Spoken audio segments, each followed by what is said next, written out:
Hey everybody, welcome back to the K2N Online Paddle School. We are back here on YouTube, and we have another episode of the K2N vlog. It's been a pretty busy week here with K2N Online Paddle School. Lots of people joining the school, joining the training programs, coming to Hernando doing lessons, or planning to schedule one-on-one sessions or small group sessions. Things are really ramping up. Lots of video reviews I have to do today as well. So very exciting as a coach, right? Having these busy weeks is really cool. You know, seeing everybody's interest in growing their skill set. And this week's talking point is coaching cues leading to positive results and how these coaching cues evolve over time. And primarily we're talking about posture as one of the primary ones today. When we have race performance, right, you do well. You have a time, you have a placing. There is a standard that you are trying to achieve, right? And so with coaching, I view it as a similar game in a sense, right? I am trying to reach an objective. I am trying to connect dots for people, and I'm trying to do this at a very high success rate. For me, this is winning a race or placing well or having a very good time in an event, right? For me, it's a very same mental construct. So when it comes to coaching, there are times that I lose. There are times that I do not successfully connect the dots for somebody. And it is very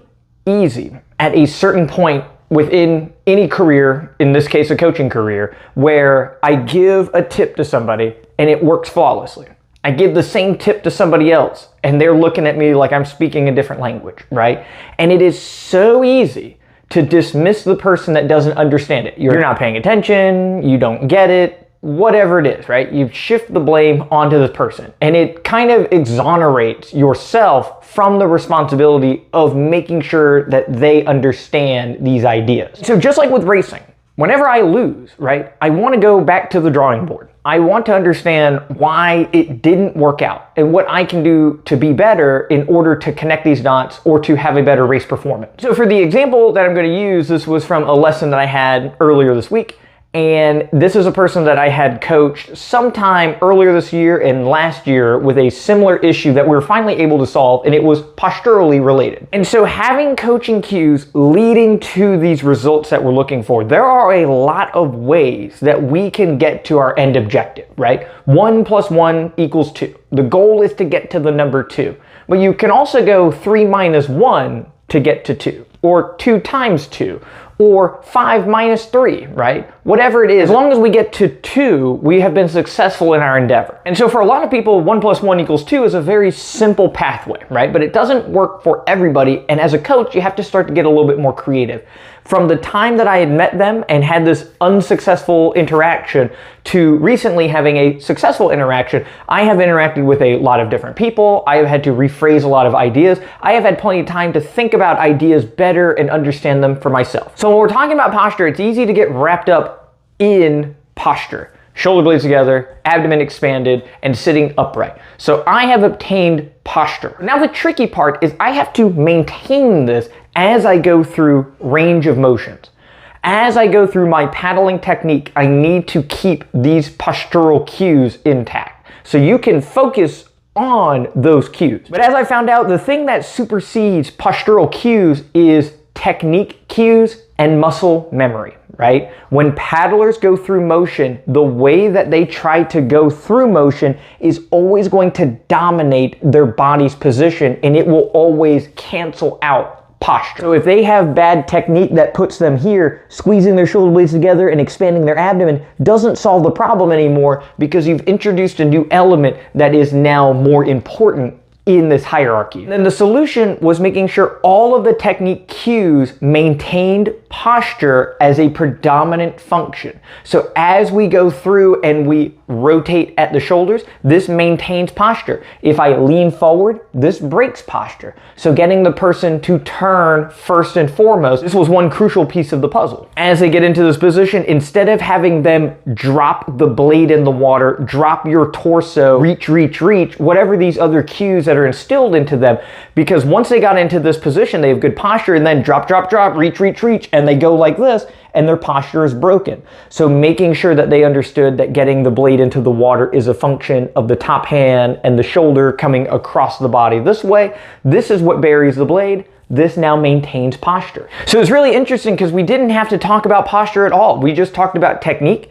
And inherently, the ideas of being successful with these technical motions were based around maintaining your posture. So if you failed at the technique cues, you also failed in maintaining your posture without having to think about shoulder blades together, abdomen together, and thinking about this incredible muscle control. Muscle control is something that most people do not have at their disposal, right? If you tell people to flex very specific muscles, they may not be able to actually do this. But positionally, if we tell people put your hand here, elbow here, arm there, they can get into these positions. They might not feel the muscles associated with it, but those muscles are interacting the way that we want them to if they are in these specific positions. Technical positioning supersedes the postural cues, right? So focusing on that solves the other one. This is where the coaching cues for me evolve over time, right? Figuring out what to fixate on and what to spend time on, and what other ideas that you can omit in your explanations because they are already covered by another coaching cue. If somebody does one thing and it leads to 5 positive things, now you save yourself the time of going through 5 individual things and hoping that they put all those pieces together. The more coaching cues that you have that absorb more complex ideas without even needing an explanation for them, this is a mastery, and this is raising your success rate as a coach. If you fixate only on the posture and only on the muscles associated with it, and you think that's the most important thing, and then immediately bad technique makes all of that evaporate, now you haven't accomplished anything, but you've put all this effort in, right? Putting your focus into something else that solves another problem, right? This is what we're trying to strive for. And as a coach, as we go along, I am trying to simplify things as much as I can. A lot of the ideas are incredibly complex, in depth, because I'm trying to build rapport. I need you to understand it. That way you'll listen and you'll attempt to do it. But at a certain point, when I build that trust with people, I can give them much more simplified cues without having to explain it. And if they just trust me and they just do it, they can knock out a ton of these different ideas immediately. And for me as a coach, this is the evolution, right? The more simplified these ideas can be in their explanation and solving increasingly complicated motion patterns and postural cues, right? This is my goal as a coach. This would be me becoming the world champion in the paddling world, but within the coaching sphere. So if you're working with people, if you're trying to help them out, continue to think about ideas, continue to work on rephrasing, re-explaining, redefining, rethinking ideas. You'll get to the same conclusion, but you'll have a bunch of different pathways that you can use to get there, and you can share those with more people, and they can be successful with you. Excellent. Thank you guys so much. We have some random footage here at the lake. I have some cool footage of me goofing around. I have some cool flying the ama and paddling videos. If you know anybody that is crazy enough to try these, please send me a video of you attempting it or you doing it. Or if you got a cooler trick that you can do and you want to see me try to do it, send it my way. Send it via email or Instagram or Facebook. Those are the easiest ways to share videos. Thank you all so much for checking out the video, and we'll see you all next week for the next K2N vlog episode. All right, everybody, welcome back to Lake Hernando. So this is the helicopter maneuver. This is a new paddle technique that I'm working on. Actually, I'm just goofing around, but I was very impressed with the speed that it produced. So I wanted to take this skill and add it to another one, which was flying the ama. So we got the circular motion and flying the ama.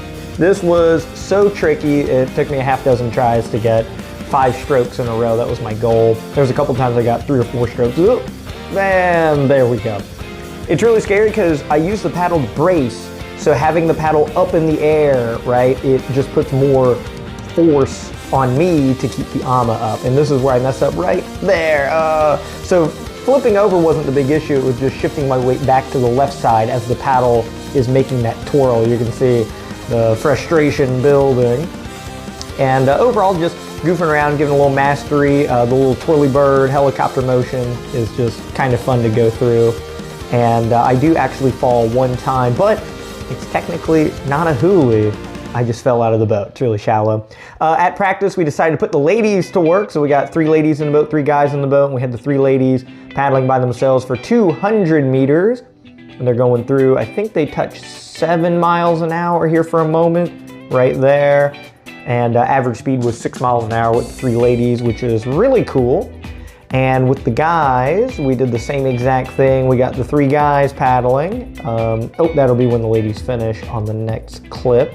Overall, it's good to feel how much pressure you can find within the stroke. And here we go, here's the 3 guys. I have to steer in the back, so I'm kind of switching around as necessary. And our average speed ended up being 7 miles an hour. And we touched 8 miles an hour just for a moment on this one. So overall, really good. Danny in seat 5 has come a long way with his technique and pushing into the paddle and helping the boat speed. So it's really great to see everybody's progress and making the boat move. So that's another 200 meters. Then we decide, hey, what if we go 1 person at a time? So we make my wife up in seat 1. She's paddling by herself. And we decide just to go 50 meters.